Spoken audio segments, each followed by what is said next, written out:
Permohonan banding dari saudara pemohon banding nama Ferdi Sambo SIK MH, pangkat NRP Irjen Pol NRP 73020260, jabatan Pakti Kesatuan Yanma Polri. 1. Menolak permohonan banding pemohon banding. Tamat sudah karir Ferdi Sambo di institusi Polri. Hal ini setelah Polri resmi menolak banding atas pemecatannya dari Polri buntut kasus pembunuhan Brigadir Yosua. Polri pun mengetuk palu dan memutuskan menolak permohonan banding Sambo terkait pemecatannya sebagai polisi. Ferdi Sambo pun dipecat secara tidak hormat dari Korps Bayangkara. Adalah kolektif kolegial. Jadi seluruh hakim banding sepakat untuk menolak memori banding yang diajukan oleh Irjen FS. Proses administrasi terkait keputusan yang dijatuhkan oleh sidang komisi banding ini akan diproses 5 hari oleh SDM Polri. Ya, nanti keputusannya setelah disahkan baru diserahkan kepada yang bersangkutan. Ya. Dan keputusan sidang banding ini bersifat final dan mengikat.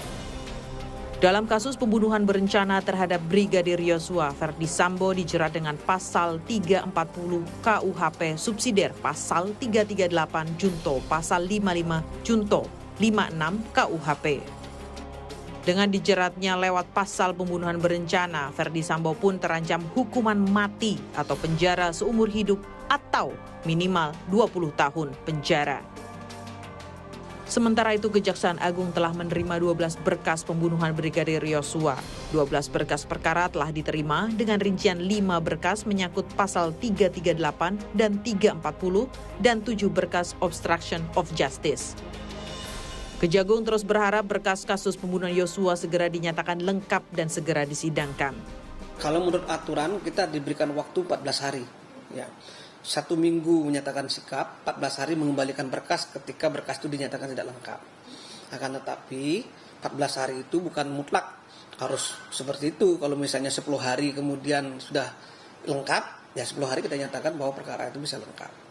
Dan yang paling terpenting adalah tim penuntut umum dan tim penyidik ini sudah melakukan koordinasi yang secara intensif.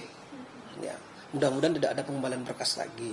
Ya, artinya apa? Ya mudah-mudahan kita cepat mendorong perkara ini masuk ke tahap pengadilan seperti itu. Hingga kini publik masih menunggu kasus pembunuhan berencana Brigadir Yosua bisa segera dipersidangkan agar kasus pembunuhan yang menyedot banyak perhatian masyarakat ini bisa segera dibuktikan di persidangan. Tim Liputan Kompas TV.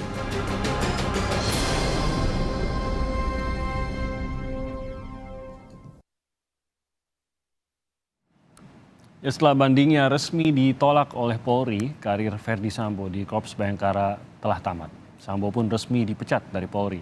Ferdi Sambo pun terjerat pasal pembunuhan berencana dan terancam hukuman mati atau penjara seumur hidup atau 20 tahun penjara.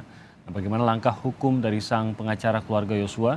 Kita akan bahas bersama sejumlah narasumber yang sudah bergabung secara daring. Ada anggota Kompolnas Pak Yusuf Warsim, kuasa hukum Brigadir atau keluarga dari Brigadir Yosua, Martin Lukas Simanjuntak, dan pengamat hukum pidana yang sekaligus mantan hakim, Kang Asep Iwan Iriawan. Selamat pagi, Kang Asep, Bang Martin. Pagi semuanya. Selamat pagi. Terima kasih sudah hadir bersama kami online pada pagi hari ini. Saya ingin tahu tanggapan dari keluarga Bang Martin, terutama setelah mendengar berita bahwa banding yang diajukan oleh Ferdi Sambo ini ditolak. Walaupun sebenarnya mungkin tidak mengejutkan, tapi tentu ini merupakan salah satu putusan yang juga berpengaruh kepada keluarga terkait dengan kematian dari Brigadir Yosua. Bang Martin.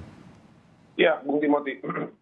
Dari awal ya, memang setelah adanya putusan pada sidang etik pertama dan juga sesuai dengan kebutuhan polisian saat ini ya, terkait citra Polri yang sudah tinggal hanya 50 sekian persen akibat oleh perbuatan obstruction of justice, lalu perbuatan-perbuatan yang tidak terpuji ya yang dilakukan oleh Sambo and the Gang ini, memang konsekuensinya yang harus dilakukan adalah melakukan pemberhentian dengan tidak hormat kepada para perwira-perwira tinggi yang dianggap sangat penting ya untuk mempertanggungjawabkan perbuatannya.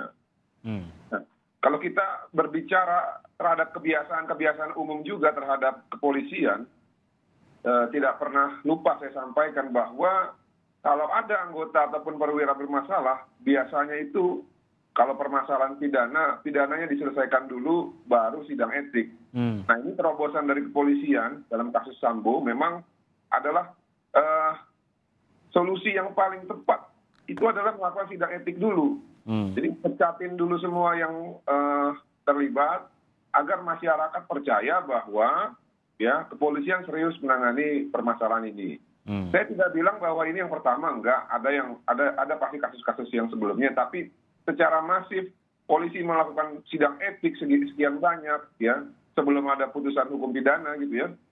Saya pikir ini terobosan baru gitu untuk whole package gitu untuk seluruh orang yang terlibat. Oleh karena itu kita dukung, kita apresiasi ya. Karena memang orang-orang seperti ini itu tidak boleh menjabat pejabat yang kewenangannya besar gitu ya Mas ya. Jadi menyambut baik, apakah karena juga merasa bahwa ini akan mempengaruhi dalam sidang pidananya nanti? Kami menyambut baik. Nah, kalau untuk mempengaruhi, kita kan tahu ya harta dan tahta. Tahtanya sudah hilang nih. Tapi Mas Timothy perlu tahu juga bahwa ya dengan hilangnya tahta atau jabatan itu tidak serta-merta menghilangkan koneksi. Ya, kita nggak tahu di belakang layar apakah koneksi ataupun relasi dari Ferdy Sambo ini masih senantiasa membantu dia atau tidak. Nah itulah nanti yang kita lihat di persidangan. Tapi yang pasti kami akan tetap terus bersuara. Nah yang kedua, mengenai keuangan, saya yakin Ferdy Sambo ini memiliki uang yang sangat banyak. Ya, di mana pada kesempatan-kesempatan sebelumnya kita pernah membahas bagaimana istrinya bisa mentransfer uang sekian ratus juta hanya untuk 2 dapur di Magelang dan di Jakarta. Itu yang baru ketahuan, Bung Timothy. Ya. Belum yang nggak ketahuan. Jadi Padahal ini secara normatif kan gaji Ferdy Sambo itu hanya 30 jutaan. Dari mana dia dapat? Ada yang bilang ke saya, ya dia kan bisa aja punya bisnis. Coba kasih tahu ke saya yang ada peraturan yang memperbolehkan bahwa ya pejabat kepolisian itu boleh berbisnis. Kalau pejabat kepolisian boleh berbisnis, hancur negara kita. jadi Karena akan mengeksploitasi kewenangan dan jabatan mereka. Gitu bisnisnya gitu ya. Betul. Jadi Anda mengarahkan bahwa ini juga harus diusut sampai ke sana begitu ya, terkait dengan sebenarnya apakah ada pengaruh uang dari Ferdy Sambo dalam hal ini. Saya ke Pak Yusuf. Pasti ada, Bung Timothy. Orang ajudannya aja mau disogok kok ber-MM itu. Iya, iya. Pak Yusuf, tadi dibawa nama ajudan dan juga mengenai kepolisian. Ini tentu sudah mempengaruhi bagaimana opini masyarakat. Ini juga terbukti dalam sejumlah survei terhadap kepolisian gitu. Dan bukan hanya karena Ferdy Sambo melakukan atau yang kita ketahui saat ini adalah merencanakan dan mengeksekusi rencananya ini seluruhnya, tapi karena berhasil melibatkan banyak anggota kepolisian juga. Saya bisa bilang banyak karena sebenarnya 1-2 pun sudah berlebihan begitu. Tapi ini ada puluhan yang terlibat. Beberapa diantaranya anak buah dari Ferdy Sambo ini atau mantan anak buah Ferdy Sambo ini sedang melalui proses hukum. Beberapa melalui sidang kode etik juga. Beberapa sedang banding juga dalam sidang kode etiknya. Bagaimana agar ini tetap adil, Pak Yusuf? Mengingat bahwa kalau Ferdy Sambo yang dipercaya menjadi dalangnya ini mungkin kita bisa langsung merasa bahwa ya hukuman terberat harus kepada Ferdy Sambo. Tapi peran dan apa yang dilakukan oleh tiap-tiap anak buah ini kan bisa berbeda-beda begitu. Ini juga harus adil, Pak Yusuf. Baik, terima kasih Bung Timothy. Pertama, kami dalam memantau proses pengusutan kematian Brigadir J yang itu dengan dugaan tindak pidana pembunuhan berencana dan adanya tindak pidana merintangi penyidikan itu telah berjalan on the track. Yang kedua, kita juga patut mengapresiasi putusan Komisi Kode Etik Banding kemarin, sebagaimana keyakinan kami PFS tidak memiliki satu pertimbangan etik dan hukum yang kuat untuk bisa meyakinkan majelis banding untuk bisa menerima, dan akhirnya putusannya kan menolak. Ya. Nah, yang ketiga terkait dengan peristiwa yang terjadi di Duren 38 Juli yang lalu ini kan dilakukan sebenarnya secara kode etik itu permufakatan pelanggaran. Permufakatannya itu dilakukan secara hierarkis, ada atasan dan ada bawahan. Di dalam pengusutan kasus ini, terutama dalam penegakan kode etik profesi, tentu Majelis Komisi Kode Etik akan profesional, proporsional, dan prosedural sesuai dengan norma kode etik profesi itu sendiri dan termasuk juga norma hukum di dalam menegakkan etika dan hukum tentu untuk memberikan keadilan pada semuanya. Kan nanti kan dilihat hanya klaster obstruction of justice ini yang merintangi penyidikan ini kan masuk dalam kategori pelanggaran kode etik berat. Karena itu merupakan satu perbuatan permufakatan pelanggaran yang itu merintangi penyidikan, yang itu telah mendapatkan perhatian publik yang cukup luas, telah mendowngrade-kan, telah menjatuhkan kredibilitas dan reputasi institusi. Jadi tentu ini institusi Polri harus menyelamatkan institusinya secara tegas, bermartabat dan terhormat berdasarkan norma etika dan hukum. Tentu ini nanti kan pasti sikap tegasnya itu didasarkan kepada norma etika bahwa ini pelanggaran kode etik berat, tidak terbebas daripada sanksi administrasinya itu PTDH. Namun demikian, bagi yang lain tentu kan ada kelompok-kelompoknya. Barangkali yang sekedar membuka pintu, menjalankan perintah yang itu tidak kaitannya dengan merintangi penyidikan, tentu nanti itu akan dilihat. Semuanya itu kan Mas Timothy akan disesuaikan dengan bagaimana fakta dan pasal-pasal yang disangkakan di dalam sidang Komisi Kode Etik itu. Kalau itu terkait dengan pasal yang itu masuk kategori pelanggaran ringan dan sedang, tentu itu akan terbebas dari sanksi administrasi PTDH. Mereka beberapa waktu kemarin ada yang diberikan sanksi demosi, sanksi untuk mengajukan permohonan maaf, seperti itu, Bung Timothy. Oke, jadi memang nanti akan dilihat satu persatu mengenai kasus-kasusnya. Tapi tidak, menurut Anda wajarkah kalau nanti akan ada hukuman yang berat juga kepada anak buahnya, seperti yang diterima oleh Ferdy Sambo? Ya, sekali lagi bahwa bagaimana sanksi yang akan diberikan kembali itu didasarkan kepada fakta dan pasal yang dituntutkan kepadanya. Kalau itu masuk kategori sebagaimana yang telah diatur di dalam Kode Etik Profesi Perpol nomor 7 tahun 2022, ada ringan, ada sedang, ada berat. Kalau itu masuk dalam kategori berat, itu tidak terbebas kami yakin dari sanksi administrasi PTDH. Tapi kalau itu kategorinya sedang, ringan, mereka itu masih mendapatkan kesempatan untuk selanjutnya terbebas dari pelaksanaan sanksi yang telah diberikan kepada mereka. Mereka sudah menjalani, apakah itu demosi, apakah itu mengajukan permohonan maaf kepada institusi secara terbuka. Tentu mereka masih punya kesempatan menjadi anggota kepolisian negara Republik Indonesia. Semuanya itu akan dilihat bagaimana fakta dan pasal yang akan disangkakan kepada mereka, apakah ringan, sedang, atau berat, Bung Timothy. Oke, baik. Saya tanya sedikit, Bung Timothy. Silakan, Bang Martin. Ya, makasih Bung Timothy. Mas Yusuf, saya mau nanya, mengapa kok sidang etik ini tidak bisa dipublikasikan secara terbuka ya? Karena kan gini, tadi saya setuju bahwa memang orang-orang yang kesalahannya minim ya, minor, itu memang jangan di PTDH. Tapi maksudnya gini, kalau dibuka kepada publik, kan stakeholder atau pemegang kepentingan ya, seperti LSM, lalu kami dari kuasa hukum, lalu civil society juga, itu kan bisa memantau apakah memang benar pelanggarannya ringan. Supaya kita juga bisa melihat potensi-potensi ke depan, jangan sampai ada orang-orang yang buruk ya, tapi diselamatkan gitu. Lebih transparan begitu ya? Iya. Ya, baik. Jadi terkait bagaimana sidang Komisi Kode Etik itu apakah tertutup atau terbuka, itu sepenuhnya sesuai dengan Perpol nomor 7 tahun 2022 tentang Kode Etik Profesi dan Komisi Kode Etik Profesi itu ada pada kewenangan ketua, wakil ketua, dan anggota Majelis Sidang Komisi Kode Etik. Di dalam Perpol itu memang ada normanya sidang dapat dinyatakan tertutup atau terbuka. Hanya tentu kewenangannya sekali lagi ada pada majelis. Sama halnya nanti bisa dijelaskan oleh Kang Asep, bagaimana juga peradilan umum kan bisa terbuka dan bisa tertutup. Nah, kalau itu terkait dengan sesuatu hal yang privat atau terkait dengan anak, itu ada permintaan untuk tertutup, dinyatakan tertutup. Kompolnas sebelumnya, kami sebagai pengawas tentu karena ini menjadi perhatian publik, telah pernah memberikan saran untuk bisa dilakukan terbuka. Nah, dalam sidang Komisi Kode Etik FS kan ada terbuka, ada tertutupnya, campuran. Walaupun demikian, nanti kami dalam pantauan barangkali juga bisa memberikan saran melalui Kadif Humas, setidaknya pasal-pasal yang disangkakan kepada mereka semuanya itu apakah masuk ringan, sedang, dan berat, tentu itu bisa dijadikan informasi publik ketika sudah diputus.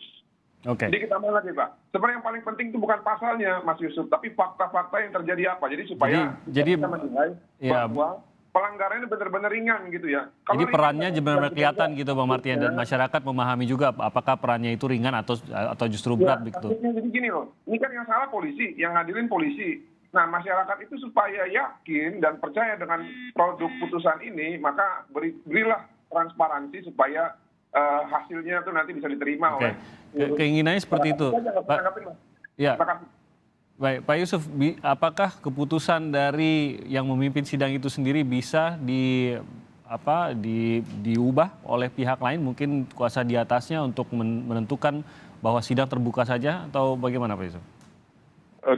Sekali lagi bahwa karena normanya seperti itu, tentu juga pimpinan tertinggi yang membentuk atau pejabat yang berwenang membentuk Komisi Kode Etik Profesi itu bisa memberikan arahan. Tapi sekali lagi karena normanya bahwa sidang tertutup atau terbuka itu ada pada kewenangan ketua, wakil ketua, dan anggota Majelis Sidang Komisi Kode Etik, tentu itu harus kita hormati. Harus kita hormati gitu. Kita tidak bisa mengintervensi sidang itu. Namun soal informasi publik terkait dengan bagaimana kesalahan mereka, sekali lagi tentu kan penuntut umum di dalam menuntutkan pasalnya kan harus unsur pasal itu terpenuhi.